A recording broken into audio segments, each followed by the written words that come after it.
Hey folks, Doug Blake with Body Design University. In this video, I'm going to take you into chapter 9, talk about factors that influence muscular strength and hypertrophy. And, for the most part, this is a sort of a testing uh, scenario. You want to learn this stuff in case you get some questions on the exam related to this particular topic. I don't think any of the seven that are listed here are really challenging or difficult to understand, but it is important to know what they are and what effect they have, to greater or lesser extent on those two things we're talking about, which is the strength, particular strength of a muscle, or its ability to generate tension, and or the ability for the muscle to get bigger or to hypertrophy, right? So they're two different things. Yes, quite often they do kind of go together.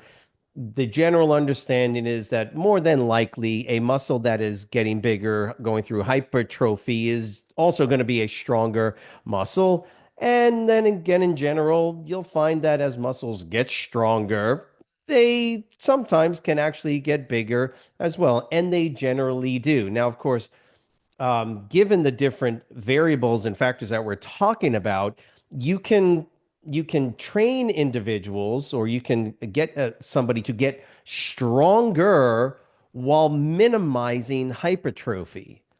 You can also similarly do kind of the same thing, getting muscles bigger. I will say this, it's almost impossible for a muscle to get bigger in hypertrophy without getting stronger, but you can put more emphasis on the hypertrophic effect of training while minimizing the overall strength development. I hope that makes sense, because strength development, unlike hypertrophy, is significantly influenced by neurological factors, i.e., motor unit recruitment percentages, when it comes to the contraction of the muscle. But again, let me just go over these seven factors.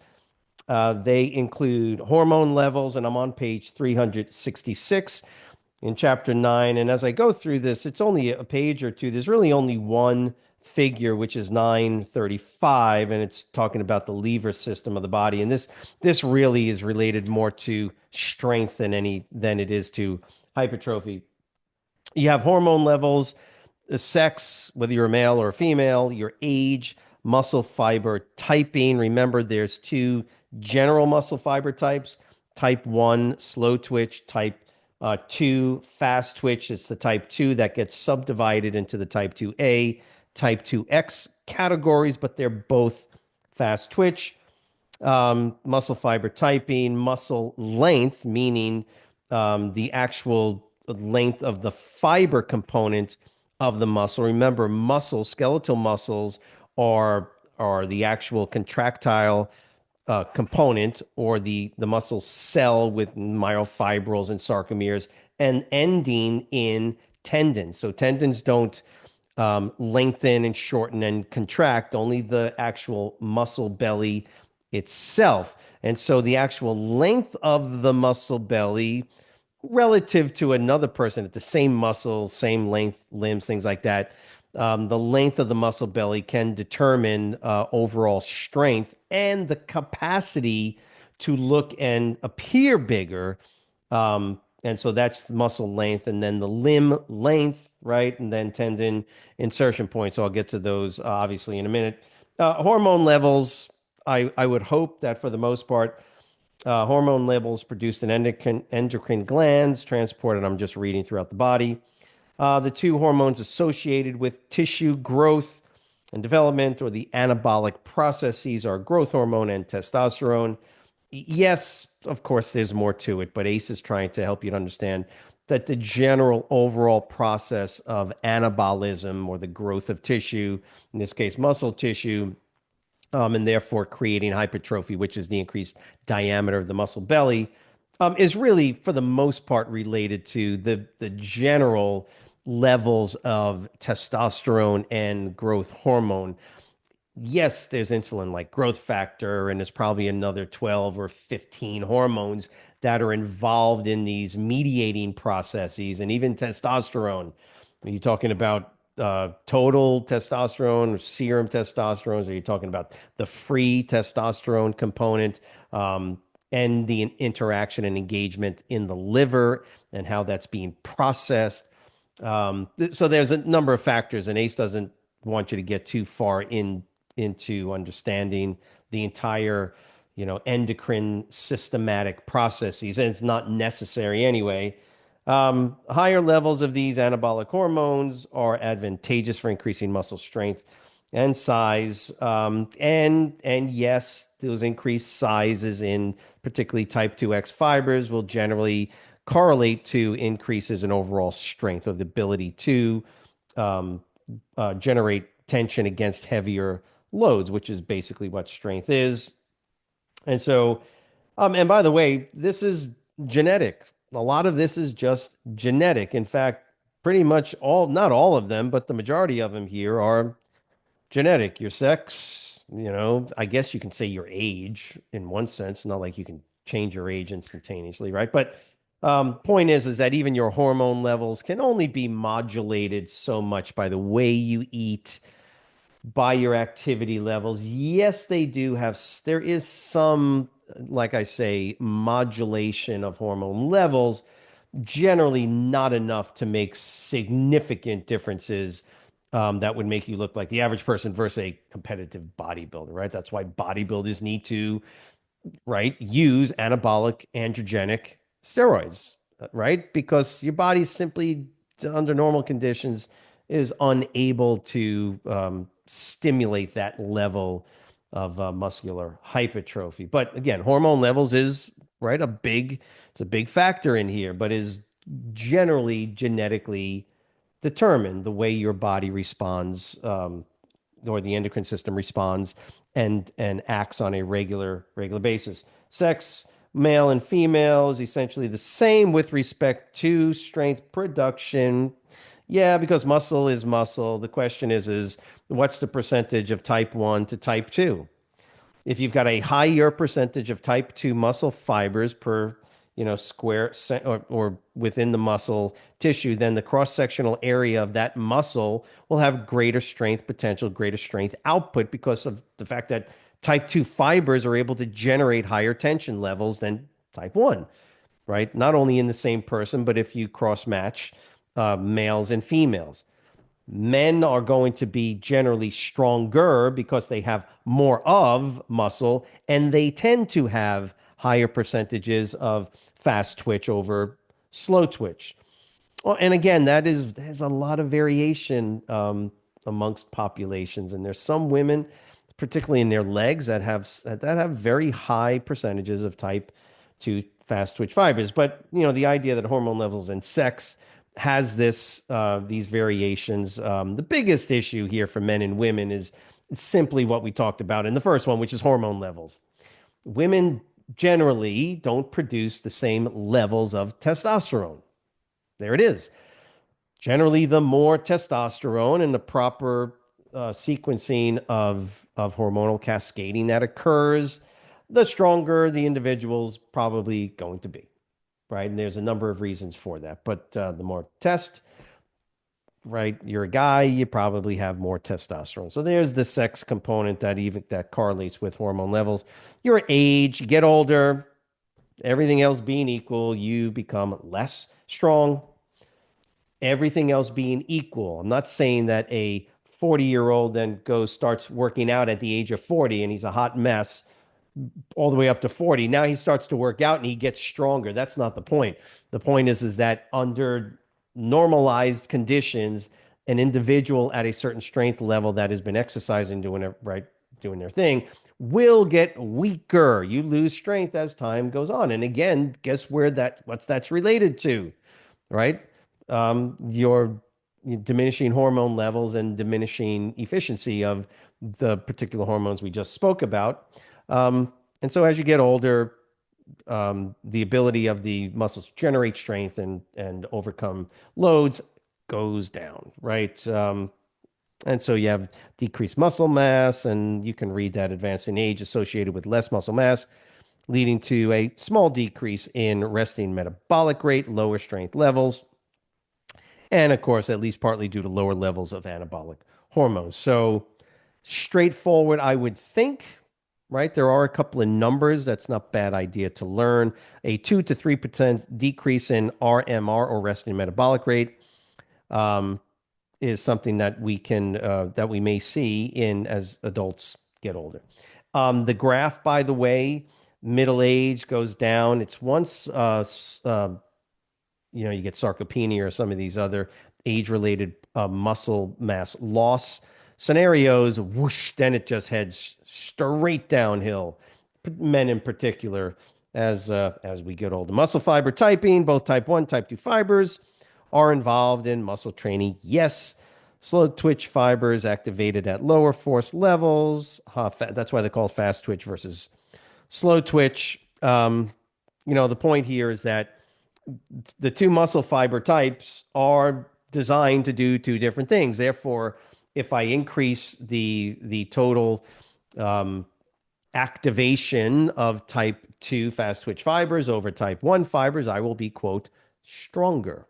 This is why an athlete, for instance, or anybody can get stronger without getting bigger, without increased hypertrophy. Because if I can activate motor units, particularly type 2X fibered motor units, if I can get them um, activated more or more of them activated in the same period of time, I can generate higher force levels without necessarily noticing significant increases in the overall accrual of more myofibrils and therefore uh, more uh, more strength capacity, right? Because that's what hypertrophy is the increase in generally in myofibrillar accretion onto the original muscle cell. Of course, there is sarcoplasmic hypertrophy as well, but the point is what ACE is trying to tell you, or they want you to understand, is that the adaptive nature of different types of training will put more stress or less stress on the type 1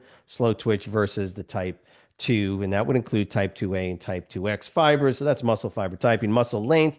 Here is where we start to get into more of the strength related differences, okay, or factors. So perhaps the most important factor for attaining large muscle size is bigger, right? Muscle length relative to bone length. So you've seen bodybuilders where their muscles look full, right? They're round and full versus others where the muscle belly appears to be rather short. We see this particularly in the biceps, as I'm kind of demonstrating. We also see it in calves, right? You ever see people with big, massive diamond-shaped calves, and the calf muscle like goes halfway down the lower leg, and then you see other folks with really short, long tendon length from the gastrocnemius, and the muscle belly, it appears really, really short.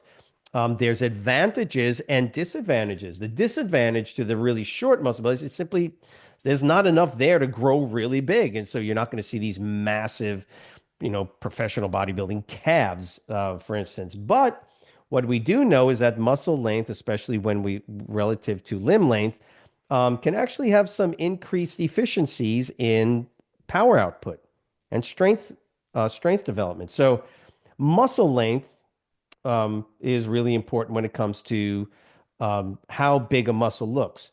And so there's more of it to hypertrophy, and therefore we would get a bigger, larger appearing muscle.